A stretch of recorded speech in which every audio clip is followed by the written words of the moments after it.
Алла ысымы менен теңирдин ортосунда кандай айырма бар? Биздин ата-бабаларыбыз мусулманчылыкты кабыл алуудан мурун эле бир жаратканга ишенип келген. Балким, байыркы ата-бабаларыбыздын көз карашы боюнча ар түрдүү теңирлери да болуусу ыктымал. Бирок алар негизинен теңир дешкенде жалгыз жараткан Алла Тааланы максат кылып айтышкан.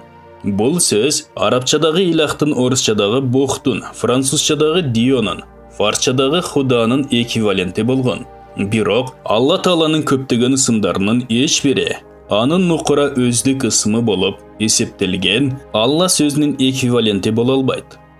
Алла дегенде бүткүл аламга ыйык ысымдары менен нур чачкан бир гана улуу жараткан ойго келет. Алла деген сөздөн мына ушуну гана түшүнүүгө болот. Ал нукура ибадатка татыктуу, баарын жараткан, баардык маклуктарга ырыскы тараткан, түбөлүктүү ары теңдешсиз, кудуреттүү жараткандын өздүк ысымы. Ошондуктан Алла ысымы жараткандын баардык ыйык ысымдарынын маанисин өз ичине камтып турат.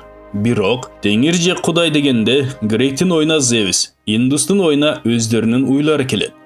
Теңир, Кудай, Бог, Дио жана God сөздүн ордуна колдонулушу мүмкүн, бирок Алла сөзүнүн маанисин эч качан толук чагылдырып бере албайт.